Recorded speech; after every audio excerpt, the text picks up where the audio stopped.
Estados Unidos, Maicon Leão. Viviane, o casal era de Vicente Pires, estava nos Estados Unidos há cerca de 4 meses e pretendiam voltar ao Brasil nos próximos meses. O casal foi encontrado morto, sem sinal de arrombamento no apartamento que eles viviam. Daqui a pouco eu trago os detalhes dessa história. Combinado, Maicon. Em um acidente em parque aquático de Planaltina, Márcio Fontinelli. A mulher caiu de uma altura de 5 metros, teve várias lesões. E como é que está ela, como é que está o estado de saúde e também o que diz o parque aquático com relação a esse acidente, eu conto daqui a pouco. Vivi? Tá certo, Márcio. Obrigada. Essas e outras notícias você acompanha agora. Hoje é quinta-feira, 11 de maio. Vem comigo, nosso jornal já está no ar.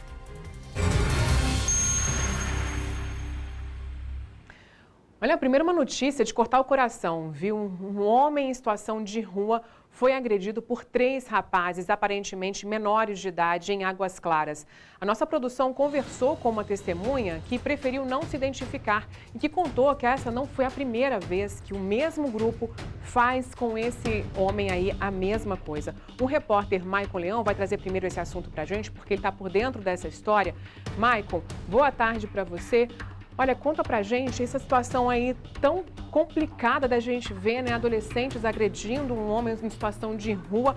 E essa vítima aí, dá pra ver nas imagens, inclusive, que desmaia depois das agressões?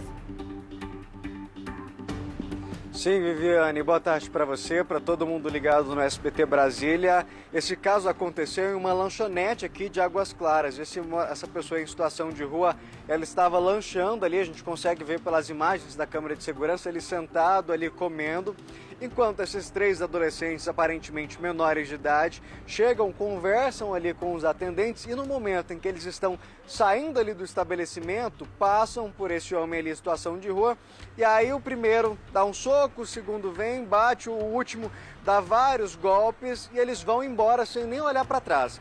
Só que aí, esse morador ali, ele acabou passando um tempo, alguns poucos segundos, ele começa a simplesmente desmaiar, cai ali no chão e é atendido ali, tem os primeiros socorros ali por outros clientes desse estabelecimento e também pelos próprios funcionários que correm para prestar esse primeiro socorro. Esse morador de rua, Viviane, ele é o Ricardo, inclusive ele estava aqui agora há pouco, ele tem o costume de vir para essa escada aqui, todos os dias pela manhã, senta aqui para ler um livro, ele anda com vários livros, revistas, inclusive o colírio que ele estava usando por conta dessas pancadas que atingiram o olho dele, alguns desses golpes machucaram ele no olho. Esse era o colírio que ele estava usando, acabou esquecendo.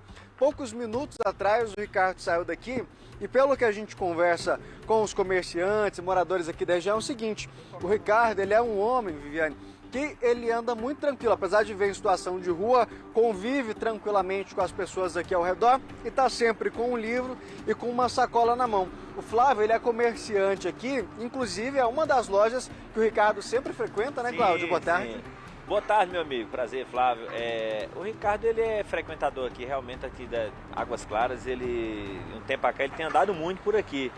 Mas ele é um cara que ele não incomoda, não perturba, não agride ninguém, ele é tranquilo, tá entendendo? O dia a dia dele normalmente é andar sempre com o livro, senta naquela escada que a gente acabou de mostrar.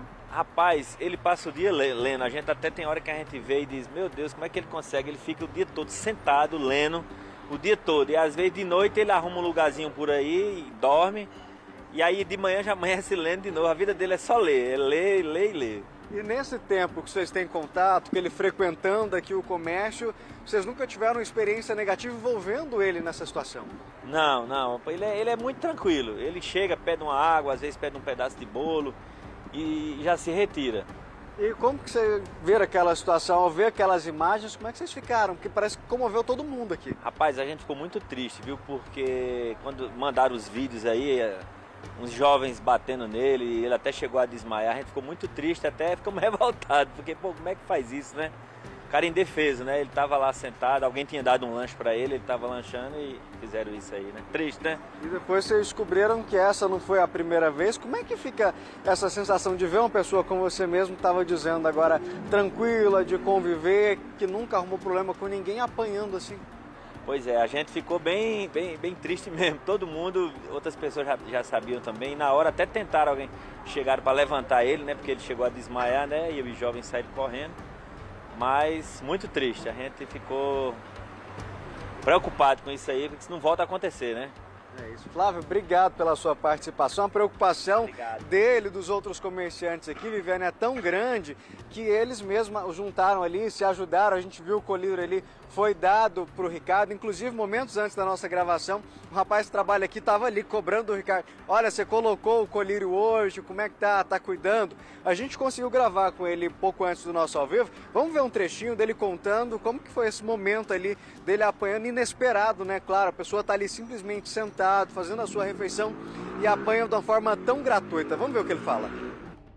Até antes de ontem, o meu olho estava um pouco inchado, houve corrimento de lágrimas devido à agressão. E até o momento de hoje, de manhã até esse momento, já parou de doer, já não está doendo mais essa região onde eles agrediram. Eles invadiram aquela loja chamada de Subway. O senhor estava lá sentado, comendo? Estava sentado, comendo o lanche na mesa. Eles chegaram, conversaram com os funcionários. E no momento que eles conversaram com os funcionários, eles passaram perto de mim e começaram a me dar porradas, chute. E aí eu peguei e acabei desmaiando pela situação de não estar em boa nutrição. E me conta uma coisa, essa foi a primeira vez ou já tinha acontecido antes? Já havia acontecido mais vezes e outros dias também aconteceu a mesma coisa. Eu estava na loja da Dunkers estudando e lendo o livro. Eles chegaram e me agrediram do mesmo jeito. Como que o senhor se sente no momento em que eles te batem sem o senhor ter feito nada? Segurança tem. Mas colocar pessoas na cadeia é difícil, porque muitos pagam para que eles fiquem soltos. Nossa, Maicon, é revoltante ver essas imagens. Eu ouvindo agora, ele contando, né, que ele passa o dia ali estudando, lendo, se informando. E ele está certo, né? Porque quantas vezes a gente mesmo fala aqui que às vezes você denuncia, é preso, é solto, mas tem que denunciar também, porque esses meninos aí deviam estar fazendo o que ele faz, né? Estudando. E aí, de repente, a gente vê ali covardemente batendo nele, que estava ali só lanchando, quieto, no canto dele. E esses meninos são os mesmos que já agrediram ele outras vezes. Ele prestou alguma ocorrência, Maicon? Viviane, ele mesmo não chegou a registrar essa ocorrência. Como a gente vê na entrevista, uma pessoa muito lúcida, apesar de alguns momentos ele ter dado uma delirada enquanto a gente conversava, mas na maioria do tempo muito lúcido e disse sim lembrar que foram esses meninos que já o agrediu em outras vezes. Inclusive, esse local aqui, ele estava conversando comigo estrategicamente, Viviane, porque ele disse que é um ponto em que tem uma movimentação intensa de pessoas, de carro, que dá para ele uma segurança maior. E ele nunca imaginou que ali, sentado numa lanchonete com outras pessoas ao redor, ele iria ser vítima de uma violência tão gratuita como foi. A gente vê nas imagens, ele está sentado, não tem uma discussão, não tem uma troca de ofensas ali, quando esses três jovens ali passam e começam a agredi-lo, sim, primeiro com um soco, depois vem outros três. E os três seriam, inclusive, pessoas que também estariam em situação de rua, comercializam coisas no semáforo aqui. No dia dessa agressão específica, Viviane, a Polícia Militar, ela foi acionada, veio para cá para prestar esse primeiro atendimento ali, chegou a fazer buscas na região, mas acabou não encontrando esses adolescentes. E aí o caso agora, claro, segue para a Polícia Civil apurar essa situação, mas como a gente vê, o Ricardo ele continua aí de forma vulnerável com essa situação, até porque ele continua na rua e esses três adolescentes aí também. Ele diz que não anda com muito medo, mas anda preocupado, tanto que a gente vê que ele escolhe sempre locais mais abertos ali, que ofereça para ele uma segurança maior, mas que era a mesma situação que ele acreditou que estaria ali dentro da lanchonete de forma segura, mas que no fim, infelizmente, não estava, né, Viviane? Pois é, o que a gente espera é que tenha sido a última vez que ele sofreu esse tipo de violência, né? Que a polícia fique atenta aí, os comerciantes também, caso algo parecido aconteça de novo. Obrigada, Maicon. Olha, vamos continuar acompanhando aquele caso da morte de Gabriela Bispo de Jesus, que foi morta pelo ex-companheiro na última terça-feira. Vocês lembram que depois do feminicídio, o homem fugiu, levando o filho de 3 anos do casal, e as forças policiais estavam à procura dele. A gente mostrou bastante isso ontem aqui durante o jornal. A novidade agora é que um advogado que representa o assassino deixou a criança no conselho tutelar. A repórter Kátia Gomes tem as informações, está acompanhando esse caso desde o início, né, Kátia? Boa tarde para você. Bom, olha só, a criança foi entregue, o que é um alívio, né, saber dessa notícia, porque a gente sabe que precisava ali de um atendimento, de cuidados físicos e psicológicos, mas o Heriton Gomes segue foragido, não é isso? Qual a informação que você tem para a gente? Exatamente, Viviane. O Heriton Gomes, de 38 anos, que é suspeito, né, o principal suspeito de ter matado a ex-companheira, a Gabriela Bispo, de 33 anos, ele segue foragido.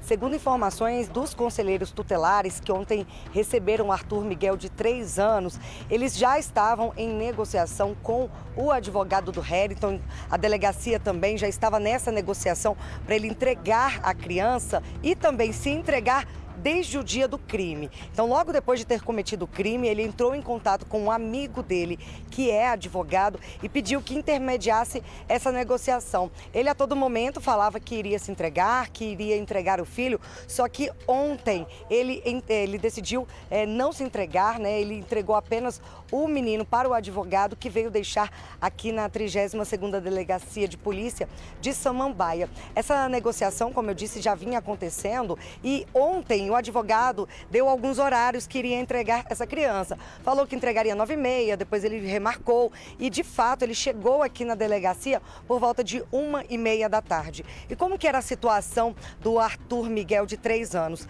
Ele estava muito agitado, porque ele tem um autismo severo, um grau muito severo. Então, por isso, ele faz o uso de medicamento controlado. E como, né, ele já estava aí há 3 dias sem essa medicação, ele se encontrava bastante agitado. Ele chegou aqui na delegacia, os conselheiros vieram buscar esse menino, procuraram ajuda também para conseguir essa medicação, né? Foram até o CAPS e medicaram o Arthur. Logo depois dele ter sido medicado, ter ficado ali em uma situação bastante controlada, o Arthur foi entregue para a avó paterna, né? Ou seja, para a mãe do Heriton. E não só ela, né? Também a irmã do Heriton e outros familiares ali do suspeito pelo assassinato da Gabriela, eles também receberam esse menino. Segundo o Conselho Tutelar, a família tinha contato já com o Arthur, ou seja, já tinha ali uma aproximação, né? O Arthur conhece essa família, então eles acolheram o menino e ele se sentiu, claro, ali acolhido porque conhecia a família. Já em relação à família da Gabriela, ela mora toda ali no interior de Minas Gerais, né? Então, a criança não tem contato com essa família, por isso que eles não fizeram a opção de entregar para a família da Gabriela. Alguns parentes da Gabriela estão aqui no Distrito Federal só para fazer a liberação do corpo, né? Porque eles estão tentando fazer o translado para Minas Gerais para que ela seja enterrada ali na cidade onde ela nasceu. A Gabriela já morava aqui no Distrito Federal há cerca de 8 anos, né? Então, como nós já falamos sobre esse caso, ela vinha ali de um relacionamento bastante conturbado com o Heriton. Eles mudaram para aquela casa onde aconteceu o crime há mais ou menos 1 ano. E há 3 meses ela tinha decidido terminar o relacionamento, mas ele não aceitava o fim, né, desse relacionamento. No dia do crime, ele teria ido até a residência dela, né? Inclusive, informações ali de vizinhos é que ele teria ingerido bebida alcoólica antes do crime. Ele matou ela a facadas, isso na presença do Arthur Miguel, de 3 anos. E logo depois que matou ela a facadas, né, que esfaqueou ela ali algumas vezes, ele trancou a porta da casa e jogou a chave pela janela, ou seja, né, dificultando ali que ela fosse socorrida. Ele ainda ligou para o irmão dele e avisou que tinha matado a Gabriela. O irmão chegou rapidamente ali, tentou fazer o socorro, percebeu que a porta estava trancada e ligou para a polícia. A polícia militar é que fez ali o arrombamento da porta, encontrou a Gabriela já praticamente sem vida, né, o que impossibilitou ali o socorro dela. A gente não sabe exatamente quantas facadas ela recebeu, mas sabe que ela foi morta a facadas, né? O laudo da perícia é que vai dizer exatamente ali a causa da morte, né, quantas facadas foram. O fato é que, logo depois de ter matado a ex-companheira, o Heriton pegou o filho do casal, Arthur Miguel, pegou ali alguns pertences e fugiu. Então, desde então, ele estava sendo ali procurado pela polícia, também com o menino, né? Ali a polícia não tinha passado informações.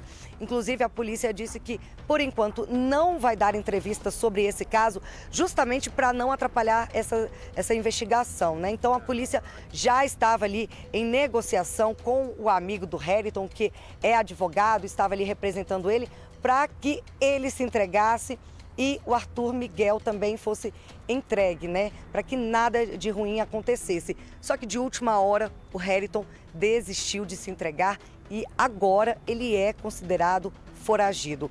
Vamos ouvir então, né? Nós conversamos com 2 conselheiros tutelares, que são os conselheiros que participaram ali de toda essa ocorrência. Eles vieram até aqui, buscaram Arthur Miguel, deram toda a assistência. Eles conversaram com a gente agora há pouco. Vamos ouvir então, né, o que eles falaram.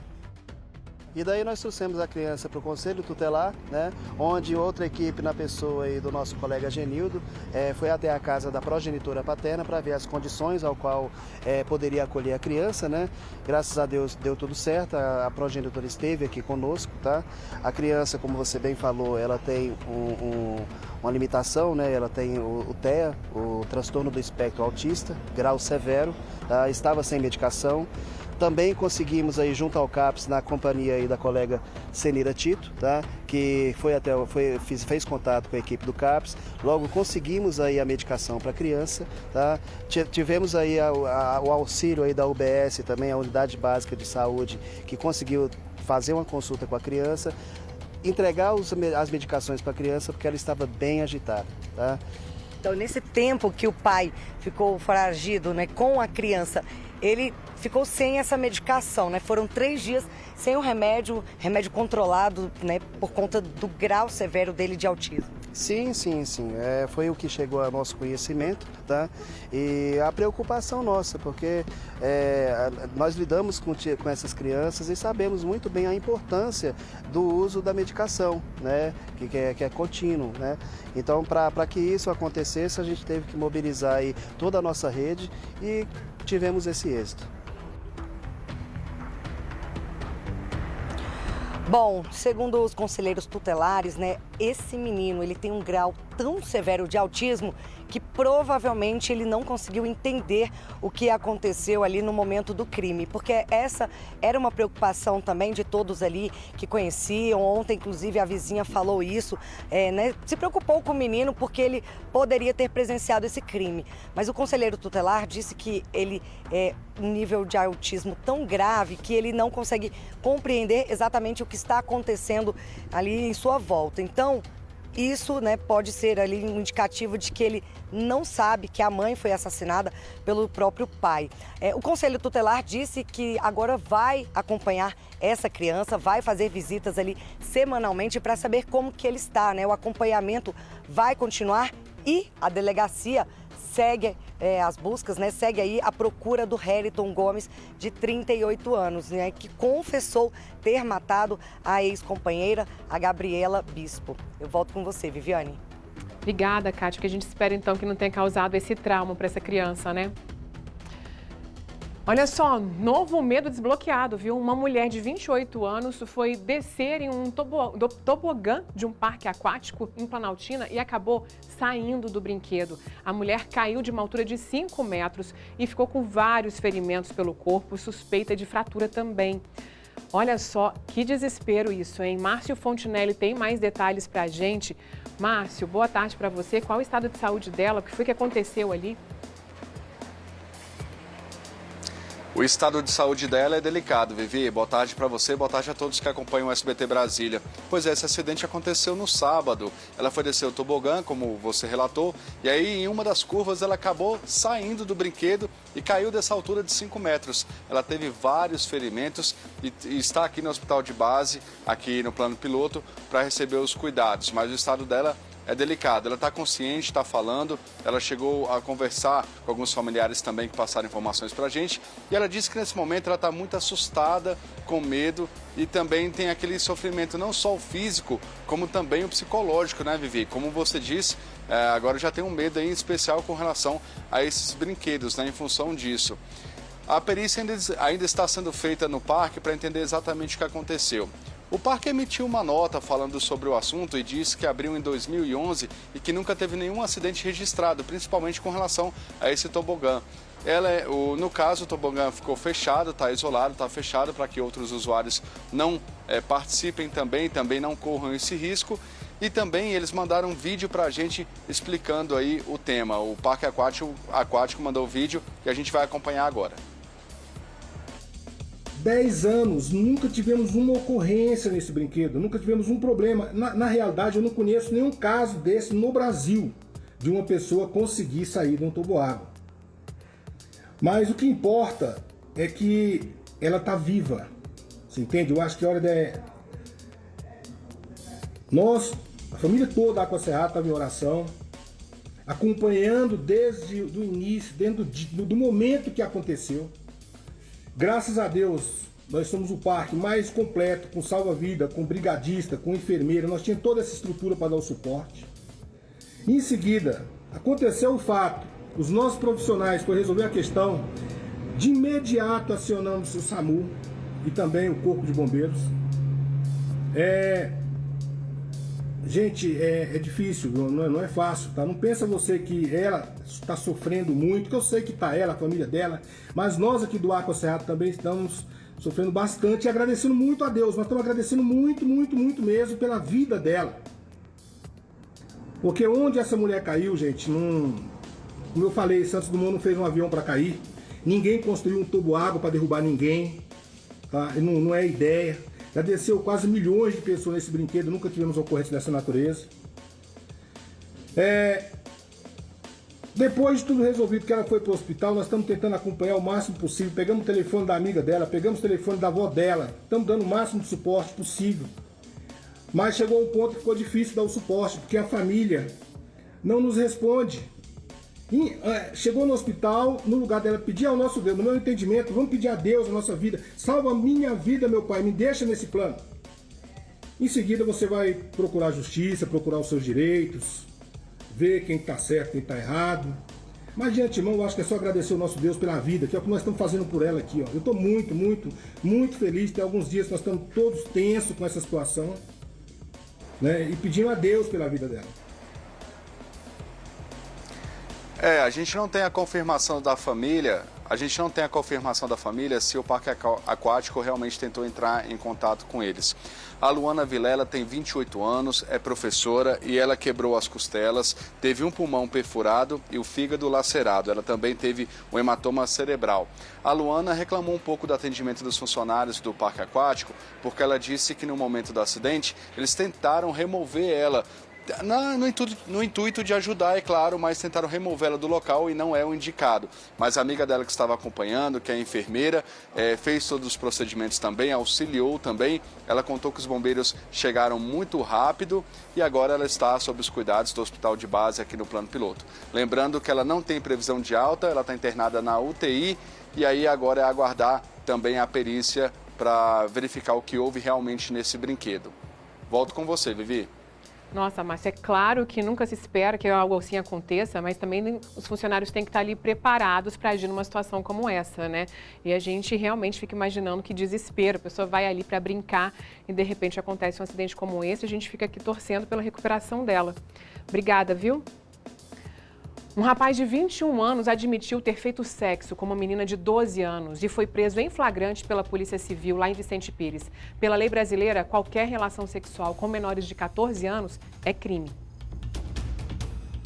A jovem foi estuprada pelo menos 2 vezes no final do mês de março e início de abril em Vicente Pires. O autor era um amigo dos pais da adolescente que frequentava a casa deles. Em uma gravação, ele confessou o crime. A gente ficou medo, tá? Uma vez. A gente ficou medo, tá? Mas eu peço muito desculpa aí que eu errei. E eu sei que não pega nem bem pra mim e nem pra ela, né? Porque a Maria, se eu for preso, moço, tô é lascado da vida. O suspeito de estupro foi preso pela 38ª DP durante a Operação Rapiste, que cumpriu um mandado de prisão preventiva. Segundo informado pela vítima em seu depoimento especial, os crimes de estupro eles foram praticados durante a noite, quando apenas ela e o autor estavam acordados. Após o cometimento dos atos sexuais, o autor ainda ameaçou a vítima, dizendo que acabaria com a vida dela caso ela contasse o ocorrido para alguém de sua família. Apesar das ameaças, a vítima contou aos pais. A adolescente foi levada ao IML e os exames confirmaram que ela tinha sido abusada. A prisão do autor foi deferida judicialmente e restou cumprida quando da deflagração da operação. O autor ele foi localizado em Santa Maria, onde reside, foi conduzido aqui para a 38ª DP, onde ele foi interrogado, teve a sua prisão formalizada e em seguida ele foi recolhido para a carceragem da Polícia Civil. Pelos 2 crimes de estupro de vulnerável praticados, o autor está sujeito a uma pena que pode alcançar os 30 anos de prisão. Desculpa aí, foi o que ele falou, né? Como se isso amenizasse o que ele fez com uma criança de 12 anos. Olha, uma operação do Ministério Público resultou na prisão de 159 criminosos, entre eles líderes das principais facções do país. Mais de 1.000 policiais civis, militares e federais participaram dessa ação contra o crime organizado em 3 estados. A operação contra as 2 principais facções criminosas do país foi realizada por promotores estaduais que integram o Grupo Nacional de Combate ao Crime Organizado. Eles foram às ruas para cumprir 228 mandados de prisão e 223 de busca e apreensão. Foram apreendidas muitas armas, aqui é bom que se pontue pistolas semiautomáticas que nós acreditamos podem ter sido usadas na execução, em execuções passadas e podem ajudar a esclarecer crimes ainda não esclarecidos. No Acre, 13 pessoas foram presas, em Rondônia, 23. Os suspeitos fazem parte do Comando Vermelho e do 1º Comando da capital. Muitos eram procurados por outros crimes e estavam foragidos há anos. No Paraná, foi preso um suspeito apontado pelos promotores como uma liderança nacional do PCC. Em São Paulo, os agentes prenderam um chefe da facção. Ele comandava daqui o tráfico de drogas no Espírito Santo. O que está sendo apreendido hoje vai desencadear inúmeras outras operações localizadas e, quem sabe, até uma outra operação nacional. Ao final, foram bloqueados 3 milhões de reais em bens. Nas buscas, os agentes recolheram 125 mil reais em dinheiro. A Polícia Federal prendeu um mergulhador profissional suspeito de envolvimento com o tráfico internacional de cocaína escondida em cascos de navio. Ele foi detido no Aeroporto Internacional de São Paulo, em Guarulhos, quando estava prestes a embarcar para a África do Sul. Ao mesmo tempo em que o mergulhador Lucas Donati, de 37 anos, era preso em Guarulhos, na Grande São Paulo, a Polícia Federal cumpria um mandado de busca e apreensão na casa dele, em Vitória, no Espírito Santo. Foram apreendidos reais, dólares e euros, totalizando 290 mil reais, além de equipamentos de mergulho, um carro e uma motocicleta. Ele era o principal mergulhador dessa organização criminosa. Então ele colocava droga nos navios, ele colocava cocaína nos navios que estavam ancorados aqui nos portos do Espírito Santo, e depois ele viajava para o exterior e retirava essa cocaína em portos da Europa, por exemplo, da Europa ou da África. O esquema funciona da seguinte forma: mergulhadores colocam a droga na chamada caixa de mar, que fica submersa no casco do navio.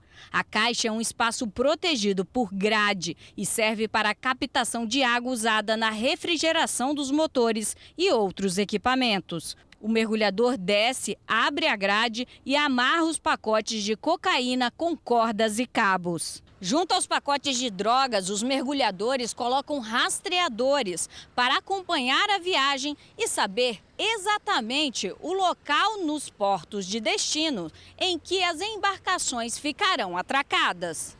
A operação da Polícia Federal começou em março com a apreensão de 206 quilos de cocaína no casco de um navio no Rio Grande do Sul, que tinha como destino Portugal. Há desdobramentos da investigação também em São Paulo e Santa Catarina. A polícia tenta identificar outros integrantes da quadrilha, inclusive no exterior. Em fevereiro, o SBT Brasil mostrou com exclusividade a ação de mergulhadores no Porto de Santos, o maior da América Latina. Mais de meia tonelada de cocaína foi apreendida no local só no ano passado. Os traficantes costumam agir durante a noite para despistar a polícia. Olha, a baixa adesão à vacinação contra a gripe está preocupando autoridades especialistas de todo o Brasil. Aqui no Distrito Federal, a vacina está disponível nos postos. Agora, segundo o Ministério da Saúde, apenas 29% do público-alvo se vacinaram até agora em todo o país. Maria não abre mão de tomar a vacina contra a gripe. Adoecia demais, tinha crise de garganta, tinha muita febre. Aí depois que eu comecei a tomar a vacina, eu parou. Ela foi uma das poucas a aparecer neste posto de saúde da Zona Sul do Rio durante a tarde, mesmo após o município ter ampliado a vacinação para todos os públicos. Fica com aquela coriza, né? Às vezes dá um mal-estar. Então é sempre bom se vacinar. A campanha nacional de imunização começou em abril e tem como foco, por exemplo, pessoas com mais de 60 anos, grávidas, crianças de 6 meses a 6 anos incompletos e trabalhadores de saúde. Segundo o Ministério da Saúde, menos de 30% do público-alvo já se imunizaram, índice abaixo da meta e bem menor do que os registrados nos últimos anos. Ainda segundo o Ministério da Saúde, pelo menos 240 pessoas já morreram vítimas da doença em todo o país este ano. Na cidade do Rio, menos de 15% das pessoas se vacinaram até o momento. E a situação não é muito diferente no estado, que tem a terceira pior taxa de imunização do país. Apenas 18% do público-alvo se vacinaram no estado. O Acre foi o que menos aplicou doses até agora. Apenas Rondônia alcançou a meta e já imunizou todas as faixas necessárias. Essa impressão que a gente tem, né, de que a gripe é um problema menor, quando não é. A vacina, o principal foco dela é justamente diminuir esse risco de internação, de morte, né? Ou seja, desenvolver um quadro grave associado a infecções pelo vírus influenza. Uma operação do Grupo de Atuação Especial de Combate ao Crime Organizado, que é o GAECO, investiga o suposto desvio de dinheiro público em eventos esportivos. A gente vai conversar agora com o André Anelli. André, boa tarde para você. De acordo com o Ministério Público aqui do Distrito Federal, quando que ocorreram aí essas irregularidades?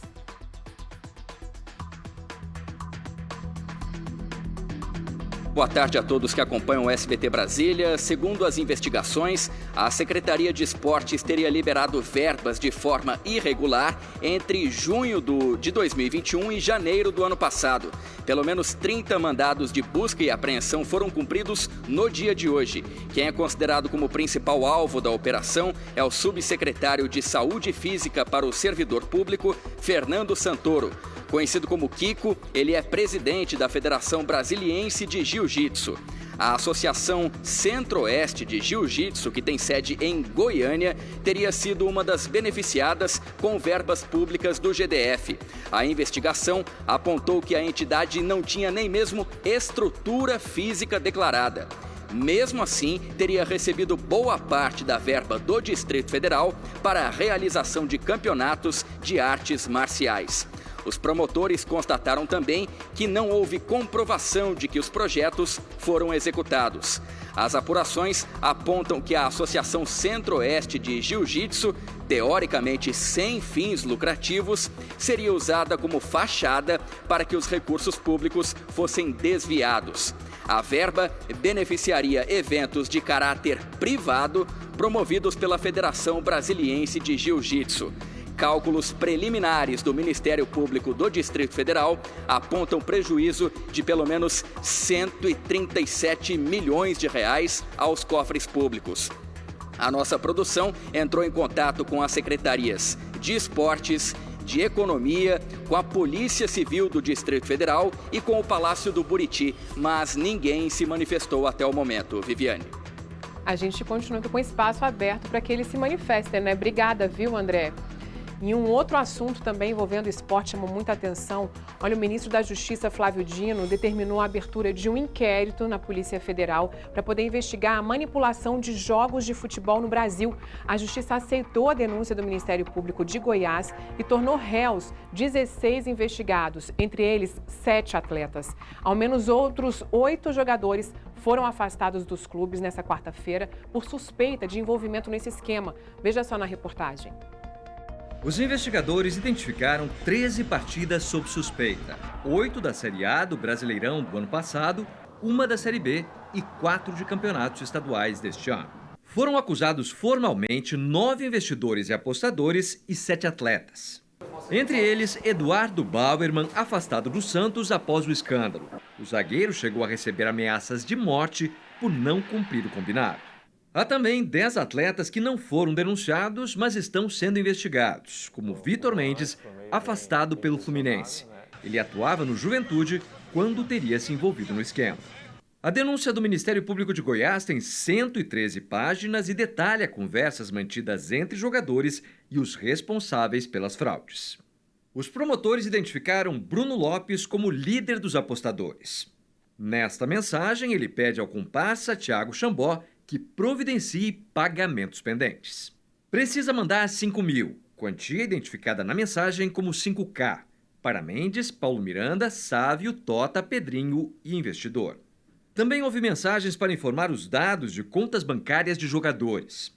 Um dos diálogos mais comprometedores envolve o meio-campo Fernando Neto, que virou réu. Em outubro do ano passado, quando jogava pelo Operário do Paraná, ele aceitou a proposta de ser expulso em troca de receber R$500 mil.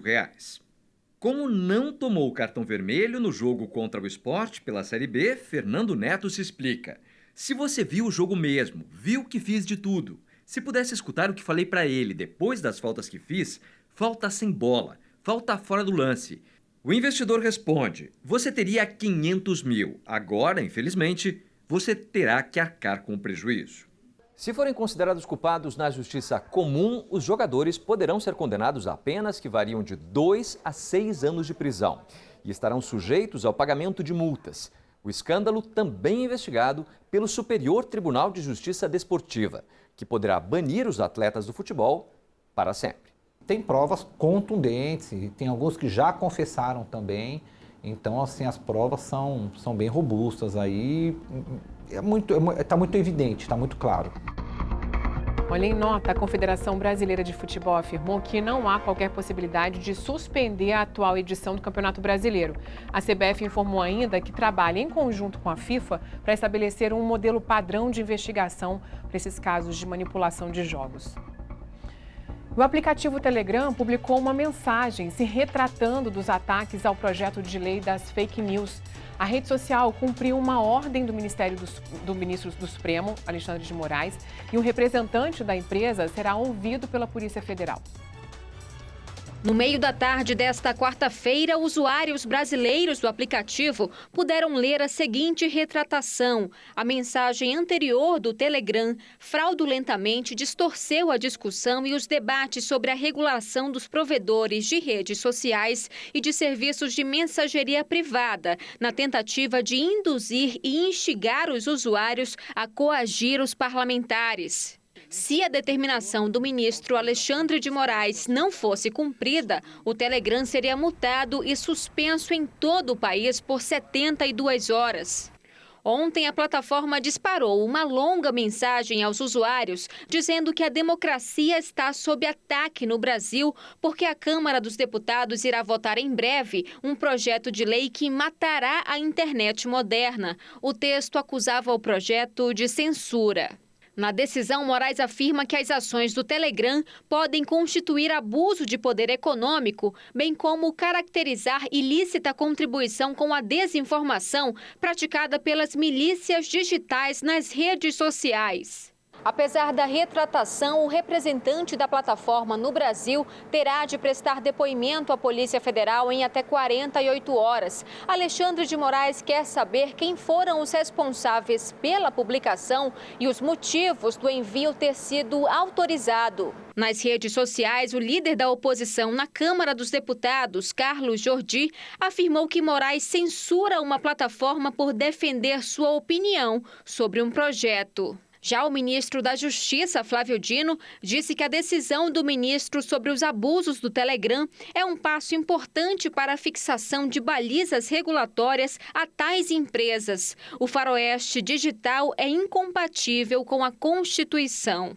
O projeto de lei para combater as fake news está em andamento na Câmara dos Deputados. Ele estabelece, entre outros pontos, a responsabilidade dos provedores no combate à desinformação. E a Justiça do DF condenou 3 pessoas pelo assassinato de Bernardo Brasil Pérez, de 18 anos, em setembro do ano passado. Você se lembra desse caso? Vou recordar aqui para você. Olha, o Bernardo estava com a namorada em uma praça de Samambaia quando foi abordado por assaltantes e levou uma facada que foi fatal no peito. A Kátia Gomes acompanhou esse caso desde quando tudo aconteceu. Esse caso teve uma repercussão muito grande e agora ela tem os detalhes dessa decisão da Justiça para a gente. Kátia, conta para a gente, por favor, então.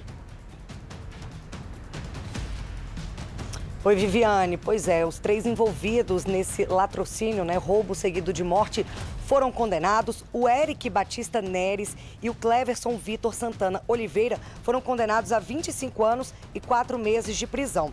Já o Lucas Souza Santos, por ser maior de 21 anos de idade, foi condenado a 29 anos, 2 meses e 20 dias de prisão. Como você disse, o Bernardo Brasil, que na época tinha 18 anos, ele estava em uma praça com a namorada, bem em frente à residência dela, quando eles foram abordados por esses criminosos. O Eric chegou ali com uma faca, anunciou o assalto, o Bernardo reagiu e acabou sendo esfaqueado uma única vez no peito, e ele morreu ali no local, O Lucas, que estava ali com ele também, estava ali vigiando a ação do comparsa, saiu correndo junto com o Eric logo depois do crime, e os 3 entraram no carro que estava sendo dirigido pelo Cleverson e fugiram, Esse crime que teve aí uma grande repercussão na época. Nós conversamos com a mãe dele, que ficou bastante abalada, Era um menino jovem que estava estudando, tinha uma vida inteira pela frente, acabou sendo assassinado dessa forma tão cruel. Logo depois do crime, os 3, que roubaram ali os pertences do casal, eles ainda fizeram compras e a polícia conseguiu chegar até o trio através de câmeras de segurança ali fazendo o trajeto. Depois do crime, até ali o supermercado onde eles passaram. Bom, na decisão, a juíza disse o seguinte, que esse crime foi cometido mediante grave ameaça com faca para obter lucro fácil e tirando a vida aí do Bernardo sem que ele tivesse chance de se defender. Os 3 vão cumprir pena inicialmente em regime fechado por latrocínio e também por roubo, Porque tanto o Bernardo quanto a namorada dele, também os 2 foram vítimas. O Bernardo foi vítima de latrocínio, roubo seguido de morte, e a namorada foi vítima de roubo, Porque ela também teve os pertences levados. Então, essa é a decisão da juíza. Viviane, eu volto com você. Obrigada, Kátia, pelas informações. Olha só, toneladas e mais toneladas de cabos irregulares são retirados dos postes de todo o Distrito Federal. Só que agora as empresas de telecomunicações que deveriam organizar os fios entraram na Justiça para impedir que a Neoenergia faça a fiscalização e a manutenção. Enquanto isso, não é difícil encontrar por aí, em ruas pelo DF, postes com cabos expostos. Um perigo e tanto para os moradores. Veja só. É uma confusão só. É tanto fio enrolado um no outro que é difícil saber onde começa e onde termina cada instalação. Essa feiura toda nem é o pior. Afinal de contas, tem a questão da segurança. Tanto cabeamento perto dos fios de alta tensão aumenta o risco de curto-circuito e até mesmo choque elétrico. A pergunta que fica é: quem é o responsável por isso e quem vai resolver essa questão? Bom, é aí que está o problema. Os postes são da Neoenergia, mas quem tem direito pelo espaço são as pequenas e grandes empresas de telecomunicações e telefonia que alugam um poste. A companhia tem que fiscalizar e retirar os cabos irregulares. Porém, as empresas têm entrado na justiça para impedir as ações. Elas não querem pagar o valor para utilizar os nossos postes e colocam a revelia de qualquer forma. Então eles buscam a justiça com algumas informações, com algumas alegações, mas no fim eles estão tentando burlar o processo correto de fazer todo o caminho de regularização. Ele conta que com as liminares da justiça, a Neoenergia simplesmente não pode remover os cabos, nem cobrar das companhias a organização dos fios. Não conseguimos tirar todo mundo que está irregular da nossa rede. E aí ficam os postes das formas que a gente vê hoje no DF, com muitos cabos, com cabos ao chão, próximo à população. E como toda história tem dois lados, fomos ouvir o que dizem as agências de telefonia e telecomunicações. Elas reclamam da diferença de valores cobrados pelo aluguel dos postes entre as grandes e as microempresas, o que acaba obrigando as companhias a esticarem os cabos por longos percursos. São valores acima de R$10 por ponto, enquanto as grandes teles pagam abaixo de R$1. E de acordo com Wilson, a solução para o problema é a notificação das empresas para que elas tenham a chance de regularizar a situação antes do corte dos cabos. Identificar os provedores que estão irregulares, como eles dizem, irregulares, notificar e dar o prazo correto para que eles possam se regularizar. Enquanto as companhias e a Neoenergia ficam nessa queda de braço judicial, os cabos permanecem assim, bagunçados. Entre 2021 e 2022, 22 toneladas de fios irregulares foram retirados dos postes do Distrito Federal. Esse ano, esse número reduziu para 3 toneladas, uma queda de 75% na fiscalização. E para a população, só resta acompanhar de longe essa novela e o lamento de ter que conviver com os riscos e a imagem feia dos fios mal colocados nos postes de Brasília. Pois é, fica parecendo terra de ninguém, né? Olha quantos casos de furto de cabos noticiamos aqui, hein? Ontem a Polícia Civil de Goiás prendeu um homem que foi preso em flagrante por furtar cabos de energia elétrica lá em Valparaíso de Goiás. Caso recorrente aqui no Distrito Federal também. Então, a gente vai conversar agora com o Rony Loureiro, que é o delegado responsável pelo caso. Boa tarde, muito obrigada por participar com a gente aqui no Jornal, delegado. Vocês já estavam investigando esse homem? Como é que ele agia? Sim, na verdade era um furto de energia elétrica, era a construção de um condomínio em que o cidadão, o responsável pela obra, não realizou a ligação conforme preconiza a empresa, a concessionária, mas sim uma ligação direta, o famoso gato. E isso, sob o ponto de vista de risco e de prejuízo, é imenso a toda a comunidade e também ao próprio instalador irregular. Porque ele vai ter que pagar todo o passivo anterior, que vai ser apurado pela empresa, e também o serviço de instalação. No que tange ao risco, tanto para quem vai instalar, quanto aos trabalhadores, e também até transeuntes, crianças, leigos que transitam por calçadas, têm acesso a esses fios, desencapados muitas vezes, que pode, sim, o choque elétrico levar até a óbito. Então é um risco enorme, é um prejuízo para o consumidor, porque quando se gera o cálculo da conta de energia, tem um fator de perda, tá? E todos nós, toda a população acaba pagando mais por isso na conta mensal. Nesse caso, então, na verdade, esse furto de energia aí causava um prejuízo para muita gente. E aí, percebendo isso, tem que fazer uma ocorrência? Como é que é esse processo? Exatamente. Em primeiro lugar, quem está nessa situação de irregularidade, e nós não estamos falando somente daquele morador, tá? Nas questões residenciais, mas também há empresas, indústrias, comércios, condomínios, inclusive já houve operações em condomínios de luxo desviando energia elétrica. Tudo isso eu recomendo, a Polícia Civil do Estado de Goiás recomenda imensamente que façam urgentemente o contato com a empresa responsável, com a concessionária e regularize a situação.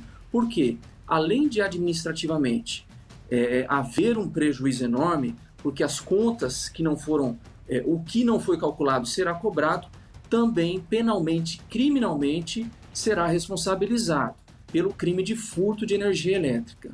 A fiança, no caso de ontem, desse senhor que estava operando 2 obras, foi de R$10 mil.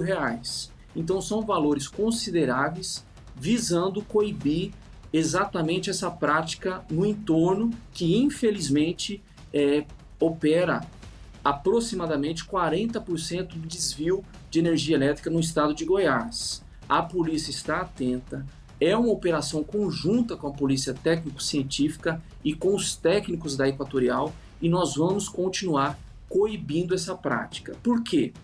É risco que gera não somente a rede elétrica, mas também a vizinhança. É possível que ocasione um incêndio, por exemplo, e gera prejuízo, gera lesões às pessoas. Então é um risco que não vale a pena levar a vizinhança, a comunidade, especialmente aqui do entorno do Distrito Federal. E já agia assim também em outras obras? Ou foi a primeira vez que ele cometeu esse crime? Enquanto nós estávamos fazendo a diligência, foi levantado outra obra nas imediações, então a operação acabou evoluindo e foram 2 obras constatadas essas irregularidades.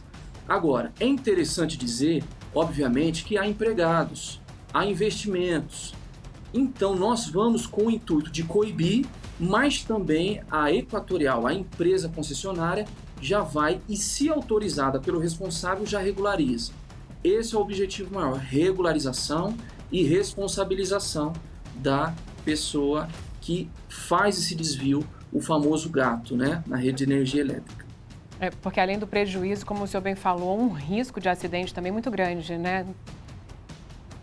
É um risco altíssimo, tanto ao instalador, quanto aos trabalhadores, quanto às pessoas. Veja que o acesso ali daquele última instalação clandestina é para qualquer pessoa, uma criança, um idoso, um leigo que vai ali tocar, estava aberto dessa forma como vocês podem ver. Delegado Rony Loureiro, muito obrigada pelos seus esclarecimentos, participar com a gente aqui do SBT Brasília Primeira Edição. Viu? Uma ótima tarde para o senhor. Boa tarde, muito obrigado. Olha, uma equipe da 27ª Delegacia de Polícia conseguiu prender uma dupla que assaltava comércios em Recanto das Emas. O último alvo dos criminosos foi uma farmácia. O Márcio Fontinelli está com o delegado do caso e fala agora com a gente. Márcio, o que chama a atenção também é que esses presos já haviam cometido vários crimes. Um deles, inclusive, era um foragido de um saidão. Pois é, Viviane, esse crime aconteceu no dia 30 de abril, na quadra 103 do Recanto das Emas. E como você falou, esses criminosos já tinham passagens pela polícia e um deles estava foragido pelo saidão. Ou seja, né, tem toda essa complicação aí com relação a esse fato do saidão. Boa tarde mais uma vez para você e boa tarde a todos que acompanham o SBT Brasília. Ao meu lado, o delegado Pablo, que vai conversar com a gente justamente sobre o que aconteceu e como é que foi a ação da polícia nesse caso. Delegado, boa tarde para o senhor. Como é que foi a ação da polícia? Como é que conseguiu identificar esses criminosos? Boa tarde, telespectadores. Então, o que aconteceu? No dia 30, quando foi noticiado esse roubo, os policiais verificaram ali no circuito de imagem até a importância do circuito de segurança, que nos dá ali elementos para tentar identificar os autores com maior rapidez e facilidade. A gente verificou que um deles tinha uma característica assim, que ele se parecia muito com um ator que fez Tropa de Elite como traficante. Então a gente comentou, não vai ser difícil a gente chegar à identificação.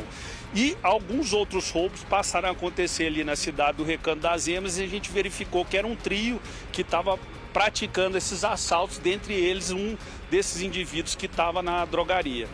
E a população conseguiu, no sábado, deter um desses assaltantes quando ele tentou assaltar, uma tentativa de assalto a uma oficina da DE 200 do Recanto das Emas. Ele acabou sendo agredido pela população ao tentar ali praticar esse assalto. A Polícia Militar conduziu esse indivíduo à delegacia e Também agora, anteontem, nós conseguimos aí a informação que indivíduos estariam praticando roubo na quadra 601, a transeunte do Recanto das Emas. Populares também informaram a Polícia Militar. A Polícia Militar conduziu os 2 autores aí, os quais foram reconhecidos, e ao chegarem na delegacia, a gente imediatamente reconheceu um deles como assaltante à drogaria e também aquele outro que foi agredido no sábado ao tentar assaltar uma oficina. Ele também foi reconhecido como sendo o outro autor aí no assalto à drogaria. Então, assim, agora, o que acontece? A nossa dificuldade é exatamente essa. Os autores com diversas passagens por roubo, furto, inclusive um deles foragido do Saidão. Então, se passa qual mensagem? Uma mensagem assim que o crime compensa, porque a reincidência é enorme. O caso que vocês vão até comentar de um furto de veículo que aconteceu no Recanto das Emas na data de ontem, eu tenho certeza que iremos identificar os autores e iremos pedir a prisão. Só que em casos como esse anteriormente aí, tinha um indivíduo que já tinha 11 passagens por furto, a delegacia conseguiu aí a prisão em flagrante desse indivíduo, ele foi levado à audiência de custódia e aí o juiz da audiência de custódia entendeu por bem, porque ele não agiu com violência nem grave ameaça, que foi apenas um furto, que ele poderia estar respondendo em liberdade. Qual a mensagem que isso passa para os criminosos? Que o crime compensa. A gente vai continuar aí residindo, porque a gente vai ficar pouco tempo, às vezes a gente só vai para uma audiência de custódia e é liberado. Então, o trabalho da polícia a gente vem fazendo, eu digo para toda a comunidade recantense aí, em termos de segurança, a cidade está muito bem servida, tanto pela Polícia Militar como pela delegacia. Eu sou o delegado titular do Recanto das Emas há 11 anos. Digo a vocês, quando cheguei na cidade do Recanto das Emas, a gente tinha uma média de homicídios na cidade, 70 homicídios por ano. Para fazer um comparativo, esse ano a gente só teve um homicídio consumado na cidade. Então eu tenho certeza que iremos identificar esses autores também desse furto, desse veículo que foi furtado ontem e localizado também pela Polícia Militar. E esperamos aí que a justiça colabore e deixe esses indivíduos mais tempo atrás das grades. Vivi, só para a gente poder deixar o nosso telespectador situado do que está acontecendo, a gente falou desse primeiro caso do assalto à farmácia que aconteceu, que esses indivíduos foram presos, um deles ali já tinha feito o saidão, tinha saído no saidão, né, e acabou cometendo o crime. E isso que o delegado está citando agora é um outro caso que a gente vai comentar também, de um carro que foi furtado na quadra 605 do Recanto das Emas. A gente tem as imagens de 603. É isso, 603, exatamente. Está me corrigindo aqui que o carro foi furtado na quadra 603 e foi localizado pela Polícia Militar na quadra 605 do Recanto das Emas. A gente tem as imagens aí, eu vou pedir para a nossa direção colocar no ar, que é o momento do furto desse carro aí que aconteceu nessa quadra 603. Dá para ver que tem 3 indivíduos, né? 2 deles de bicicleta, um para ao lado do veículo e em poucos segundos ele consegue abrir a porta desse carro, dar ré e fugir. Esse carro foi roubado por volta de meio-dia, furtado por volta de meio-dia, e ele foi localizado 9 horas da noite. Doutor, então entrando um pouquinho mais também nessa questão desse carro furtado, um trabalho rápido da polícia e também o apoio da população que conseguiu ver que aquele carro que estava parado na quadra 605 estava ali um pouco, não estava bem situado com relação ali à quadra e conseguiram ter essa noção e chamar a polícia, né? É de grande importância exatamente essa parceria da comunidade com a polícia, tanto a Polícia Civil como a Polícia Militar. Então foi graças aí à população ali verificar que esse veículo estava de uma forma assim abandonada naquela localidade, comunicou à Polícia Militar, imediatamente se deslocaram até o local ali e conseguiram recuperar. Apesar do carro ter tido algumas avarias, né, foram trocados os bancos, o step foi furtado e a roda também foi trocada, essa vítima não teve um prejuízo maior em razão aí da recuperação. E a gente quer dar satisfação para essa vítima e para toda a comunidade, realizando a prisão desses 3 indivíduos aí, o mais tardar na próxima semana aí. Tá certo. E quem tiver qualquer informação é só fazer a denúncia para a Polícia Civil pelo número 197. Eu volto com você, Vivi. Obrigada, viu, Márcio? Olha, pela primeira vez foi nomeada uma mulher para a direção de uma penitenciária federal que é referência no país no combate ao crime organizado. A nova diretora é aqui do DF. Ela tem 36 anos e é servidora de carreira da Secretaria Nacional de Políticas Penais há 6 anos. Pode parecer pouco tempo, mas preste atenção no currículo. Fui instrutora de intervenção tática penitenciária, fui instrutora de curso de formação, tive esse privilégio de formar novos servidores, além de atuar nas rotinas penitenciárias. Além disso, eu fiz a gestão da divisão de reabilitação, que é uma das divisões dentro da estrutura penitenciária, por 5 anos. Amanda Teixeira é graduada em Ciências Sociais e Segurança Pública e se junta ao time de mulheres que ocupam cargos de grande relevância no governo federal. Pode-se dizer que ela chegou ao topo. Apenas 31% do primeiro escalão são mulheres. Uma trajetória de muito esforço. Que desenvolvi muitas atividades, né? Quer seja de garçonete, auxiliar administrativa, caixa de supermercado, doméstica, e aí tive a possibilidade de ter acesso à educação formal, que conseguiu me colocar em uma condição de disputar outros espaços de trabalho. Conhecidas por abrigarem os presos mais perigosos do país, as penitenciárias federais são mantidas por policiais penais federais, especialistas e técnicos em execução penal. Os cargos de direção são de ocupação exclusiva de servidores de carreira e fazem parte do Ministério da Justiça e Segurança Pública. Penso sobre a necessidade de estudar, aprofundar cada vez mais os meus conhecimentos, tanto da parte de gestão quanto da parte de segurança, para que possa enfrentar esse desafio de forma muito segura. No Brasil, são apenas 5 penitenciárias federais como esta. Elas foram idealizadas em 2006 para combater possíveis rebeliões e abrigarem lideranças do crime organizado. A estrutura foi criada para receber até 208 criminosos, todos em celas individuais. E a ronda é feita pelo Urutu, esse veículo blindado. E do lado de fora, a segurança é reforçada. O espaço aéreo é todo controlado e um diferencial aqui da Penitenciária Federal em Brasília é essa muralha de concreto puro e as torres altas, pensadas para garantir a segurança máxima. Desde que o sistema penitenciário federal foi criado, nunca houve registro de fuga ou rebeliões nas penitenciárias. Não é permitida a presença de celulares ou qualquer contato dos criminosos com o mundo exterior. A diretora da unidade se sente preparada. E que seja a forma também de representar todas as mulheres que estão no espaço da segurança pública e enfrentam esses desafios diariamente. E de outra forma também seja de incentivar as que estão estudando, as que têm disposição de compor, de atuar e de contribuir para que o Brasil seja sempre mais seguro. É isso, que bom ver uma mulher assumindo esse cargo. O desejo é todo sucesso para você. E olha só, em Samambaia, uma mulher foi vítima de assalto. E além do abalo emocional e dos danos materiais, ela ficou desesperada. Por quê, Vivi? Vou te explicar. Porque os criminosos levaram a cachorrinha dela junto com a bolsa. A Kátia Gomes fala com ela agora. Kátia, boa tarde para você mais uma vez. Conta pra gente, quer dizer que a Maria da Conceição, que é aposentada, é dona da menininha, que é uma pincher, bebê de apenas 5 meses, tá inconsolável, a gente entende, né? Pois é, Viviane, ela está numa situação tão dramática, né? Inclusive, ela nem conseguiu dar entrevista pra gente e pediu que a filha dela falasse no lugar dela. Então, quem está aqui ao meu lado é a Viviane Conceição, que é a filha, né, da aposentada Maria da Conceição. Porque a sua mãe, né, como você disse, ela está muito abalada. Isso, ela está muito debilitada, né? Ela já fazia tratamento psicológico, né? E agora com esse fato que aconteceu, ficou pior ainda, né? E agora, assim, a cachorra era uma cachorrinha novinha.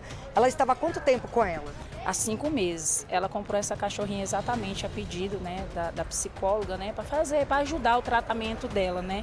E estava 5 meses, né? Então essa cachorrinha é como filha para ela, né?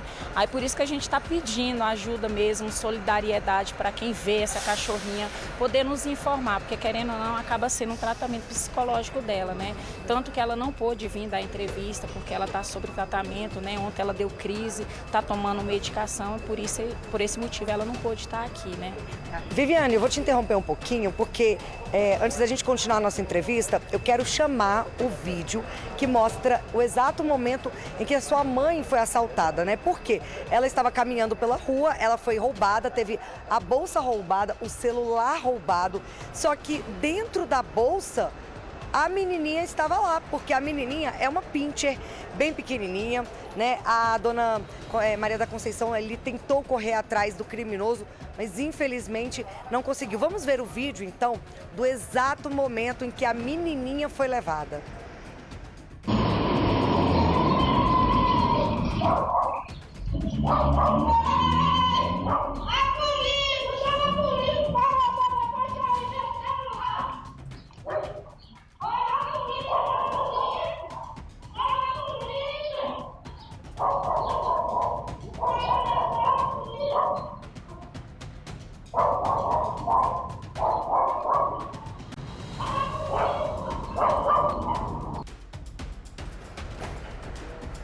Ó, vocês viram aí nessa imagem, né? O carro onde estava o criminoso é um Classic de cor prata, né? Eu vou pedir para a Viviane, que está aqui conversando comigo, me explicar o que aconteceu, Viviane, naquele momento. A sua mãe estava indo para onde? Como que ela foi abordada? Porque na imagem a gente vê, né, o carro já passando, ela já correndo atrás do criminoso. Isso, ela saiu de casa para poder comprar ração exatamente para a menininha. Aquela bolsa que a gente fala é a bolsa pet, né? Que a cachorrinha é pequenininha e ela cabe lá dentro. Então ela ia levar a menininha também para poder comprar ração. Daí ela saiu de casa, passou mais ou menos umas 4 casas depois, parou esse Classic de cor prata, né? Desceu uma pessoa, né? Já com a mão na cintura, pedindo a bolsa e o celular, né? Daí eles entrou correndo e ela saiu desesperada, gritando, né? Chama a polícia, conforme vocês estão vendo na imagem. Tinha só um criminoso ali no carro ou ele estava com outra pessoa? Estava com outra pessoa, tinha um motorista e desceu outra pessoa juntamente. Então foi essa outra pessoa que desceu e fez a abordagem? Isso, foi ela que desceu já com a mão na cintura, já pedindo para passar a bolsa e o celular, né? A gente crê que ele pediu a bolsa porque como é uma bolsa que carrega e a cachorrinha é pequenininha, eu creio que ele achava que tinha documento, que tinha dinheiro dentro, né? Não, acho que ele não imaginava que tinha uma cachorrinha ali dentro. Agora, Viviane, o detalhe nessa história, né? O criminoso que roubou ali a cachorrinha e os pertences da sua mãe. O criminoso foi preso, o celular foi recuperado, mas cadê a menininha? Pois é aonde está, né? Que a gente está pedindo ajuda exatamente por isso. Porque o celular a gente conseguiu recuperar, a polícia ligou de volta, né? Procurou lá nos contatos, ligou de volta e a gente conseguiu recuperar o celular. Agora a menininha nem sinal dela. E ele foi preso também? Ele foi preso. E agora a gente só está à procura da menininha, saber onde foi que ele colocou, se ele vendeu, se ele jogou fora, a gente não sabe. E a menininha, né, ela é muito novinha, a sua mãe está ali preocupada com ela, se ela está comendo ou não. Mesmo ela sendo assim, muito novinha, a sua mãe criou ali um grande amor por ela, a gente percebe o desespero que ela está. Isso, ela só tem 5 meses de idade, né? Porém pequenininha e debilitada, né? Porque como é uma pincher, né? Ela é muito pequenininha e ela estava muito apegada com a minha mãe. Aonde minha mãe ia, ela ia atrás, se vai na cozinha, se ia no banheiro, ia. Até banho as duas estavam tomando juntas, a senhora acredita? E ela estava ajudando no tratamento da sua mãe, né? Que sua mãe está sofrendo de depressão. Sim, ela estava ajudando muito. A minha mãe não estava conseguindo dormir. Só para vocês terem noção que a cachorrinha dormia junto com ela, ela começou a dormir. Então é um tratamento realmente psicológico. Porque às vezes as pessoas em casa pensam, que besteira, a cachorrinha, né, acabou de chegar na família. Mas no caso da sua mãe, fazia toda a diferença? No caso da minha mãe, fez toda a diferença. Tanto que fez a diferença que ela se decaiu de novo, né? Depois do acontecido, ela não está conseguindo dormir, só está chorando, né? Está à base de remédio, infelizmente. Bom, então a gente faz um apelo, né? Porque o criminoso, ele foi preso, mas a menininha deve estar por aí. Se alguém vê a cachorrinha, a gente inclusive tem fotos da menininha, né? Uma pincherzinha pequenininha, das características dela, para quem, né, estiver em casa e talvez encontrar uma cachorrinha abandonada, possa devolver o animal. Isso, a gente pede, né? Ela atende o nome por menininha, só tem 5 meses, é uma pincher pequenininha mesmo, 00, né? Então a gente pede, que é um tratamento realmente psicológico. A minha mãe está muito debilitada com esse assalto, com o sumiço da menininha, né? Então quem souber, por favor, entre em contato com a gente. Na delegacia, você sabe me dizer se o criminoso chegou a falar alguma coisa, onde que ele teria deixado a menininha, ou ele não falou nada? Segundo a minha mãe, o delegado chegou a conversar com ele, ele falou que se entregasse, né, ele poderia morrer, né, assim, essa foi a desculpa dele, né, mas o celular foi encontrado, então e a cachorrinha? O que foi feito da cachorrinha, né? Ele disse que se ele entregasse a menininha, ele poderia morrer? Não, se ele entregasse a pessoa ou o que ele fez com a cachorra, ele poderia morrer. Ah, entendi. Então, tudo indica que ele tem um comparsa que fez alguma coisa com o animal. Isso, exatamente. Tudo indica que ele passou, ou vendeu, ou deu, ou jogou fora. Algo aconteceu que ele não quis falar. E a família, né? Como é que tá? Você, como filha, se a menininha não foi encontrada, nem que a gente torce que seja, como que você vai fazer com a sua mãe, precisando da cachorrinha? Eu como filha, não só eu, mas como as minhas irmãs, a gente está sofrendo muito com a situação e ver nossa mãe nessa situação, né? Domingo que vem é o Dia das Mães. Eu não queria ver minha mãe na situação que está. Porque a gente, como filha, a gente sofre muito em ver a mãe da gente nessa situação, né? Eu queria muito, muito, muito pedir a vocês que, se souber o paradeiro dela, algo, ligue. Vai ser um presente do Dia das Mães para ela. Eu tenho certeza que vai ser o dia mais feliz da vida dela se ela encontrar essa cachorrinha. Você fica emocionada, né, Viviane? Porque ver a sua mãe doente e finalmente conseguir ali ficar bem, conseguir um tratamento e ele ser tirado dessa forma é realmente de doer o coração. Exatamente, não tem coisa melhor na vida da gente do que ver um sorriso da mãe da gente, né? E tá sendo muito difícil pra gente, nós filhos, né, pra mim, e ver minha mãe nessa situação. Acaba que eu acabo sofrendo com ela. Ligo pra saber se ela tá bem, ligo pra saber se ela tá comendo, e ela sempre com aquela voz, chorando. Ah, filha, eu não tô com vontade de comer, eu quero minha cachorrinha, desse jeito. Infelizmente, Viviane, vocês não têm como pagar, né, ali por um resgate da cachorrinha, pagar uma recompensa, né?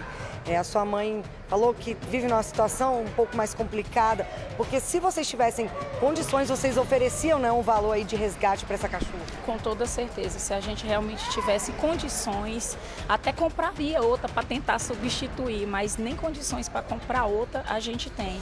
Por isso que a gente está pedindo mesmo, pelo amor de Deus, quem achar, poder avisar a gente. Infelizmente, nesse momento, comprar outra talvez nem adiantaria, porque a sua mãe está apegada à menininha e ela quer a menininha de volta. Exatamente, é igual eu estava conversando com ela, né? Eu falei assim, minha mãe, se eu tivesse condições eu te dava outra. Mas ela falou assim, filha, mas não vai se substituir, é como se fosse um filho. Um filho nunca substitui outro, não é verdade? Então, para ela quer a menininha.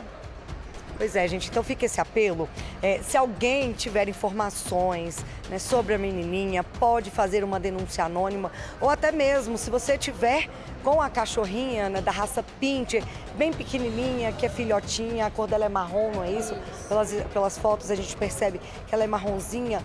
Se souber da informação da menininha, faça uma denúncia, ou se tiver, entregue essa cachorra, pode ser em uma delegacia, né? Deixe ali de forma anônima, né? Tente, né, de alguma forma devolver essa cachorra ou denunciar o paradeiro dela, porque a dona Maria da Conceição está deprimida, né? Uma senhora que tem depressão, estava curando essa depressão com a companhia da cachorra e infelizmente ela teve o animal roubado, né? O celular foi recuperado, o homem que praticou esse crime, né, apenas um foi preso, né? O outro que participou ali do assalto está foragido, mas, né, infelizmente, o bem maior que ela quer de volta, né, não era o celular, e sim a cachorra, a menininha. Viviane, eu volto com você. Pois é, Kátia, a gente sabe como um bichinho de estimação ajuda, né, nesse apoio emocional. E aí, como ela mesma disse, bom, domingo tá aí, Dia das Mães, e a gente espera que com essa entrevista, essa reportagem, a gente consiga ali ajudar a encontrar a menininha, que a gente mostrou ali, então, como que ela é, para quem tiver alguma informação que possa entrar em contato, devolver para a dona Maria da Conceição. Obrigada, Kátia. Olha, um tamanduá foi visto andando ali pelas ruas do Jardim Botânico. Não era qualquer tamanduá não, viu? Era enorme. Os moradores ficaram curiosos, mas a PM Ambiental dá algumas dicas para quem se deparar com um animal silvestre. Não tocar no bicho é a principal delas. E quem traz mais detalhes para a gente é o repórter Márcio Fontinelli. Márcio, conta aí quais são as orientações. Pois é, Vivi, o tamanduá andando todo bonitão lá no Jardim Botânico, próximo a um condomínio. Uma cena inusitada, né? Boa tarde para você, boa tarde a todos. Pois é, Vivi, quem atendeu a ocorrência foi o segundo sargento Maurício Alves, que vai contar para a gente agora exatamente como é que tudo aconteceu. Sargento, como é que foi acionada a polícia? Como é que foi a questão de ter sido visto esse animal? Ele não foi capturado, né? Ele conseguiu voltar para a mata. Mas como é que foi essa ocorrência? Isso, boa tarde a todos. A equipe do BPMA foi solicitado em virtude do porteiro de um condomínio lá do Jardim Botânico ter visto o tamanduá.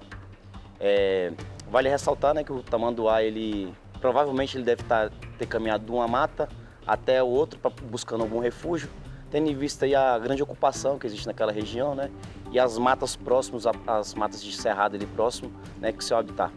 A gente tem que lembrar que é a gente que está no habitat dele, né? Não é ele que está entrando no nosso, né? Afinal de contas, a gente que constrói ali. Sargento, com relação às atitudes de quem encontra um animal como esse, como é que deve proceder? Pode ir até o animal mexer com ele ou tem que ficar mais quieto? Como é que funciona? Isso, não convém mexer com o animal, apesar de trazer grande curiosidade, né? Um tamanduá não é visto rotineiramente na área urbana, mas deixar o animal quieto, né? Deixar o animal seguir o caminho dele. A nossa preocupação, o BPMA se preocupa muito nesse deslocamento do animal, para evitar que ele seja atropelado, né? Para evitar que curiosos vão mexer com o animal. Apesar de ser um animal calmo, né? Chamar a curiosidade de um animal lento, calmo, mas as garras é muito forte, né? Então, além de não mexer com o animal, com o animal silvestre, né? Também não convém em virtude de algum acidente, algum incidente que possa vir ocasionado por conta de mexer com esse animal. Sargento, quando alguém se depara com uma situação como essa, o senhor acabou de falar para a gente para não mexer com o animal, deixar ele permanecer no habitat dele, mas nesse caso é interessante sinalizar, manter ali distância e avisar outras pessoas, talvez até para evitar um acidente de atropelamento, como o senhor acabou de citar? Isso, o BPMA tem viaturas 24 horas, né? Se porventura o animal ficar encurralado num condomínio, entrar numa área urbana ou em algum comércio local, pode acionar o BPMA, a gente tem equipe 24 horas justamente para poder conter o animal, reintroduzi-lo ao seu habitat e se por acaso ele tiver, em virtude ele tiver machucado, algo do tipo, a gente encaminha aos CETAS, né, para o IBAMA. Sargento, tem o telefone 90 que é da Polícia Militar, mas também tem algum telefone específico com relação ao BPMA? Isso, a gente recomenda ligar justamente para o 190 porque a gente faz uma triagem, né, para ver se realmente existe a necessidade de uma equipe se deslocar ao local. Por exemplo, esse tamanduá a gente foi acionado, porém quando a viatura foi ao local, ele já tinha seguido o percurso dele, né? A gente acha, né, um animal muito bonito, né, e causa aquela curiosidade, a gente vê que a filmagem realmente nos chamou muita atenção. Sargento, é preciso ter medo desse animal quando encontra, ter aquela preocupação de ficar com medo? Ou se simplesmente a gente ficar parado, não mexer com ele e se afastar um pouco mais, já é o suficiente? Isso, se afastar já é o suficiente, como eu falei, ele é um animal, né, um animal lento. Então, esse animal, ele causa curiosidade, né? Mas esse animal se alimenta de formigas, de cupins, né? É um animal mamífero que se alimenta apenas de formigas, de cupins. Então, assim, ele não vai atacar um ser humano, a não ser que realmente a gente vá até ele, né? Até esse animal e mexa com ele, né? Causa aquela curiosidade, quer pegar no animal. E eu volto a refrisar, né? O agarra dele é muito potente. A gente tem casos, né, que foram cortes profundos, então realmente manter o afastamento, porque ele é um animal calmo, ele é um animal lento, então realmente ele é um animal 1,80 m, né, de comprimento aproximadamente, então ele não vai chegar de surpresa no ser humano, é o ser humano que realmente vai de encontro a ele, né? Não é um animal que você vai encontrar escondidinho aí em qualquer canto, não. Tá certo, obrigado, sargento, pela participação com a gente. É isso, Vivi. Não precisa ter medo, mas também não pode colocar a mão, não pode mexer, tem que ficar ligado ali e acionar sempre a Polícia Militar. E, acima de tudo, não machucar esse animal, não coagir esse animal, não tentar prender esse animal em algum canto e também não atirar pedras, também não fazer nenhum tipo de maldade com ele. Afinal de contas, é só um animal que está atravessando a rua ali. O tamanduá que foi todo bonitão lá, todo serelepe lá passando pela rua. Tem que ter só atenção e acionar a polícia. Eu volto com você. Bonitão mesmo, viu aí, né? As orientações que o Márcio trouxe aí pra gente. E a gente sempre mostra que a Polícia Ambiental resgata aves, cobras, saruês teimosos escondidos até dentro de armários. Isso para citar só alguns casos. E o serviço de resgate não para, veja só. O maior número de registros foi na Asa Sul, Asa Norte e no Noroeste. Foram 263. Mas hoje já aumentou esse número aí. Olha só onde foram se esconder esses saruês. A família toda estava dentro de um armário na paróquia Verbo Divino, na L2 Norte. Aliás, entre os mamíferos, os saruês são os animais que mais dão trabalho aos PMs. 156 foram recolhidos. Mas em quantidade mesmo, nenhum supera as aves. Já são 353 resgates. O número de serpentes também chama atenção, 110. A maioria são jiboias, como essa aí, que foi se esconder no assoalho de um carro. Portanto, a população não deve alimentar, manusear ou realizar qualquer tipo de situação com relação aos animais silvestres. Ligue o 90 que nós estaremos aptos a ajudar a população com relação à vida animal, à vida silvestre. Vamos mudar de assunto aqui agora. Um casal aqui de Brasília foi encontrado morto na Califórnia, nos Estados Unidos. José Claudionor da Cruz, de 28 anos, e Andressa Pereira, de 26, foram encontrados sem vida no apartamento onde moravam, lá nos Estados Unidos. O repórter Maicon Leão tem mais informações pra gente. Maicon, boa tarde mais uma vez. A causa da morte ainda é um mistério, né? Viviane, ainda é um mistério e deve continuar assim por cerca de 90 dias, que é o prazo que a polícia local pediu para que o exame feito nos corpos, que deve apresentar a causa da morte, fique pronto. O casal vivia na cidade de São Francisco, que fica ao norte da Califórnia. Desde o início do ano já estavam lá há cerca de 4 meses e pretendiam voltar ao Brasil nos próximos meses. A família de Claudionor conversava com ele de segunda a sexta-feira e estranhou quando o casal passou a não atender as ligações nem responder às mensagens. A família então, Viviane, pediu para que uma prima que mora também lá em São Francisco fosse até o apartamento para ver o que estava acontecendo. E foi ela quem acabou localizando os corpos dos dois no apartamento. O local não apresentava sinais de arrombamento, nem os corpos apresentavam nenhum sinal de violência. A família aqui no Brasil entrou em contato com o xerife de São Francisco, que pediu esse prazo aí de 90 dias, ou seja, 3 meses, para que os laudos do que seria o nosso Instituto Médico Legal aqui apresentasse as causas da morte. Chegou a ser, inclusive, veiculado aí, Viviane, que a suspeita era que essa morte tivesse sido provocada por um vazamento de gás.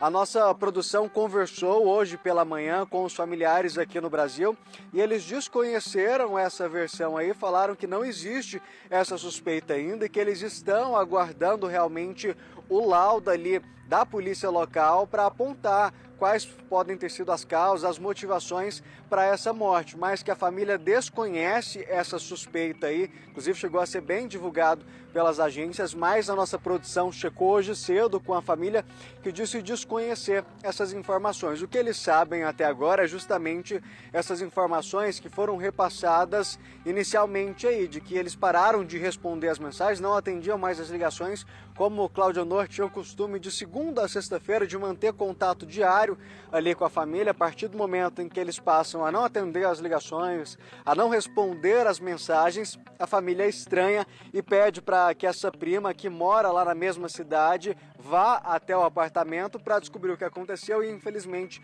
acaba encontrando já os dois sem vida. Viviane, o Ministério das Relações Exteriores, por meio do Consulado Geral do Brasil lá em São Francisco, diz que tem conhecimento do caso e que está em contato com as autoridades locais com vista de apurar as circunstâncias desses falecimentos. O consulado presta assistência aos familiares e que nesses casos de mortes de brasileiros no exterior, eles dão todo esse suporte. Segundo a família, a funerária pediu em torno de 4 semanas para que os corpos sejam trazidos aqui para o Brasil. Viviane. Ai, que triste esse caso, né? A gente vai continuar acompanhando. Obrigada, Maicon. E você conhece alguma pessoa idosa que já passou até dos 80 anos e vive em plena atividade? Nunca viu? Então vai conhecer agora, viu? É a dona Dedé. Há mais de 30 anos, ela virou maratonista e sempre que pode participa de corridas de rua. Um exemplo de saúde capaz de inspirar todas as idades.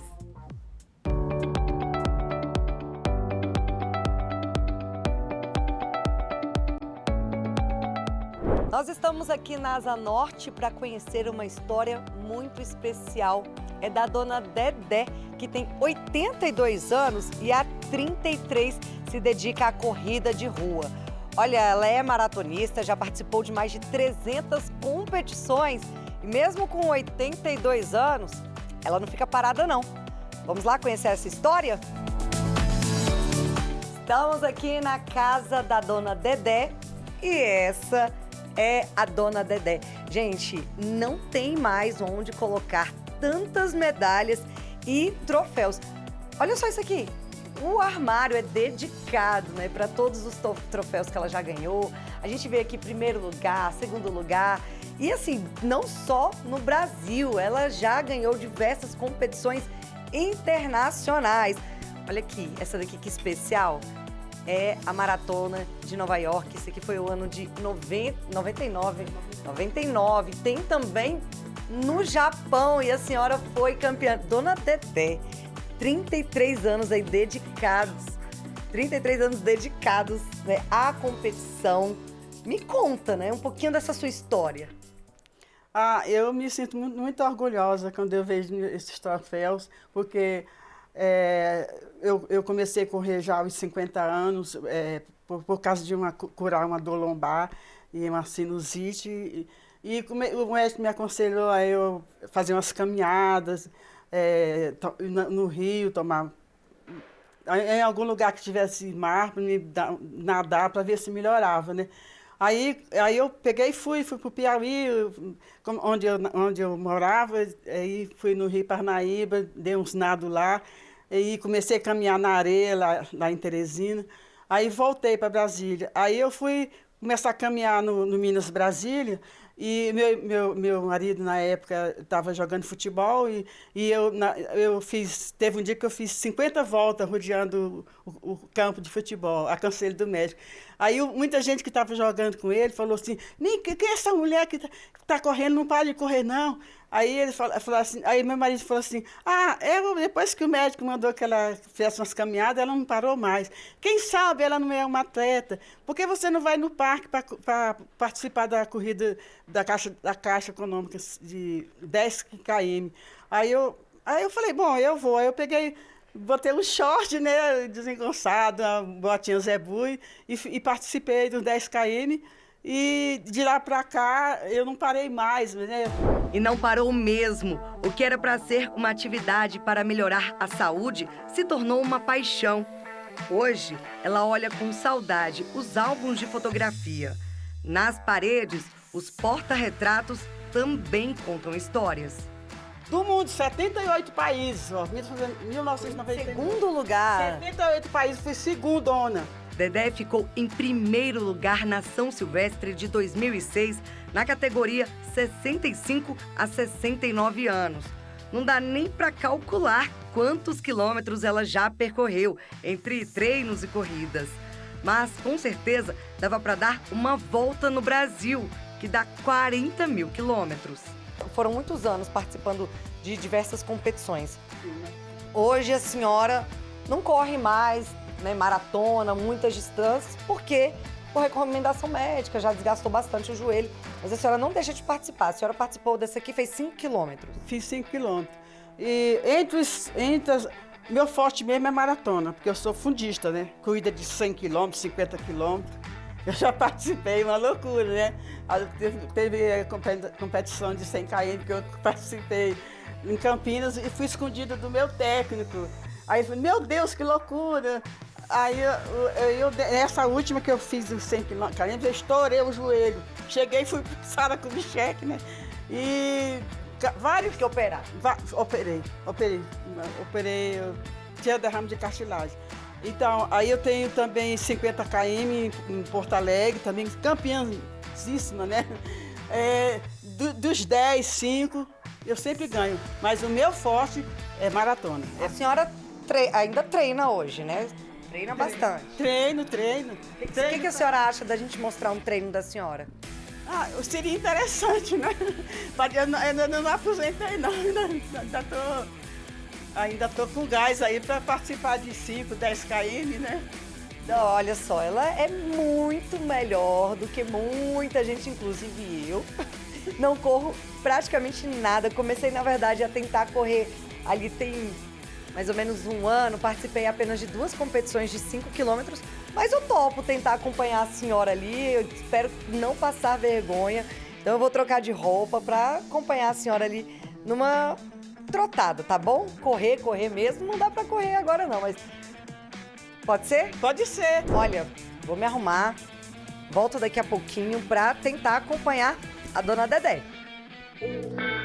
Agora já estou vestida, já estou apropriada para tentar acompanhar a dona Dedé. Então vamos lá, como eu disse para a senhora, olha, eu não tenho nem um pouco da sua experiência, a gente vai mesmo ali fazer um aquecimento, trotar um pouquinho, conversar um pouco sobre a sua história, tudo bem? Tudo bem, vamos lá. Antes de sair de casa, tomamos um café da manhã reforçado, típico de atleta. Depois, seguimos para o Parque da Cidade. Mas antes da corrida, o alongamento. Estica daqui, estica dali e pronto. Já terminamos o nosso alongamento, não é, dona Dedé? Agora é hora de mostrar a senhora em ação. Vamos lá. Preparada já, alongada? Preparada, já alongamos, agora vamos ver. Se a senhora está preparada, eu sei. Eu quero saber se eu estou preparada para esse momento. Para acompanhar a dona Dedé aí.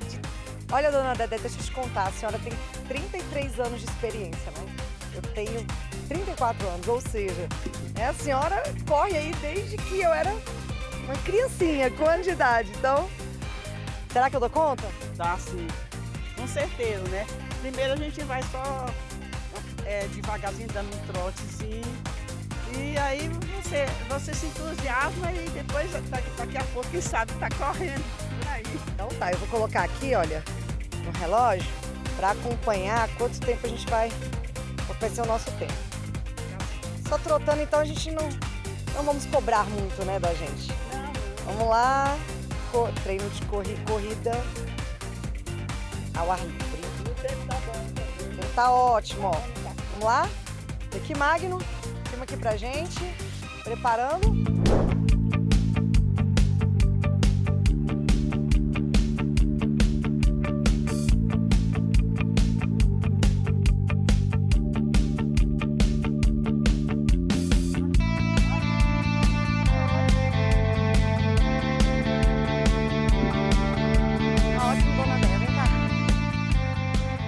Nós fizemos aqui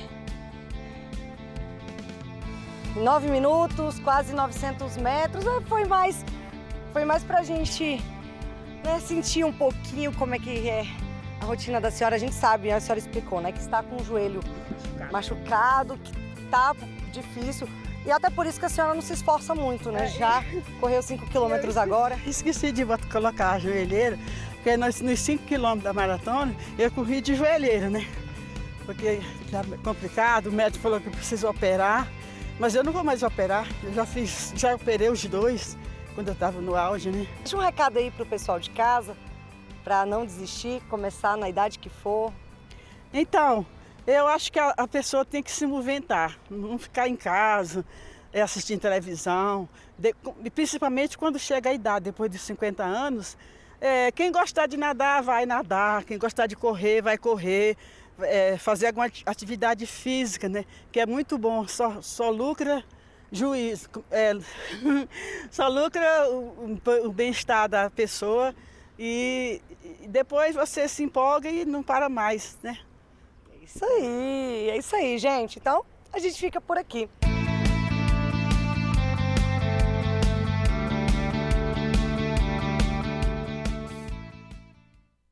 Que máximo, adorei essa história. Vocês repararam, né? Dona Dedé, ela começou aos 50 anos a fazer ali uma caminhada, chegou a correr 100 quilômetros numa prova só, então não tem dessa, hein?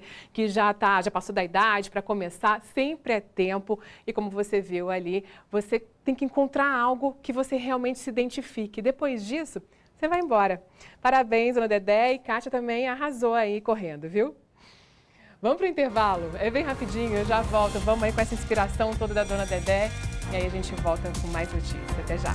E por falar em mãe, hein? As mães modernas costumam ser descritas ali como mulheres multitarefas, né?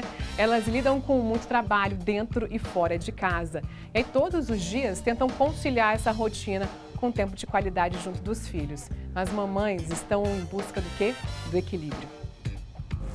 O dia começa cedo para Tatiana. Eu começo às 6h30, na realidade. Mesmo que a gente trabalhe fora, o serviço de casa não acaba nunca. Ela é dona de 3 sorveterias na capital paulista. Tem 9 funcionários e muito trabalho. Esse ainda tem? No meio da tarde, ela para tudo o que está fazendo para buscar o filho na escola. Oi, filhote, tudo bem? Cauã está com 14 anos, tem deficiência intelectual. É o grande companheiro da mamãe. Eu ajudo. A gente repõe sorvete, a gente entrega panfleto. Empreender foi a única opção para ela, que é pedagoga. O Cauã foi diagnosticado como aluno de inclusão e eu tive que me dedicar a ele. Levar em terapia, fazer psicologia, psiquiatria. E aí eu consegui adaptar o meu tempo e a minha vida de empresária com a vida de mãe e dona de casa. Uma pesquisa revela que um dos principais motivos para mulheres se aventurarem em novos negócios é a maternidade. 29% das entrevistadas garantem que assim conseguem passar mais tempo com os filhos. Jornadas duplas ou até triplas, uma rotina puxada para tentar conciliar vida profissional, social e ainda o cuidado com os filhos. Exaustas ou mesmo adoecidas, muitas mães começaram a mudar a forma de pensar e de se cobrar.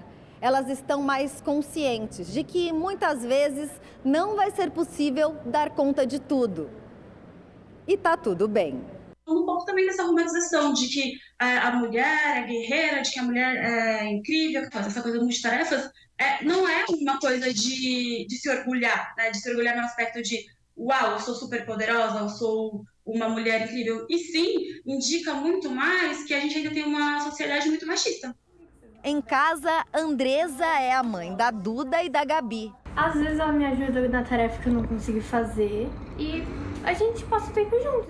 Mesmo ela trabalhando muito, ela passando muito tempo fora de casa, muito ocupada, ela ainda dedica um tempo que ela poderia estar descansando pra gente. Na clínica é a chefe e no consultório ela é a doutora. Então, tá tudo bem com você? Só encontrou a paz quando deixou de buscar a perfeição. Não existe vida perfeita, como que pode existir uma mulher perfeita? Não tem como. Se você tem certeza que você foi até o seu limite, que você foi a melhor mãe que você podia ser, você não precisa mais nada. Seus filhos vão ver isso. Eles vão ver isso, eles vão te admirar. É isso, não somos Mulher Maravilha, né? Temos defeitos, mas estamos sempre querendo acertar. E olha, o presidente Lula determinou a retirada das grades que cercam ali o Palácio do Planalto, em Brasília. A estrutura de proteção estava no local há 10 anos. As grades foram retiradas por servidores do Gabinete de Segurança Institucional na manhã desta quarta-feira. Em minutos, a calçada do Palácio do Planalto voltou a ficar livre para os pedestres. O presidente entendeu que esse momento de união e de reconstrução que o país está vivendo, de busca de diálogo, não há por que manter essa estrutura. De tarde, o presidente Lula desceu a rampa do Planalto, cumprimentou eleitores e falou da importância da remoção das grades. Eu tenho certeza absoluta que a democracia não suporta grade. Eu acho que é um exemplo para o Brasil. Nós estamos ou não estamos vivendo num regime democrático? As barreiras de proteção haviam sido colocadas ao longo da calçada em 2013, em meio à onda de protestos que terminaram com o impeachment da ex-presidente Dilma Rousseff. Após as manifestações, as grades permaneceram como um reforço de proteção. A presidente do Supremo Tribunal Federal, ministra Rosa Weber, lembrou dos ataques do dia 8 de janeiro na sessão desta quarta-feira. Foi exibido um vídeo sobre os 4 meses da invasão, a reconstrução do prédio e a defesa da democracia.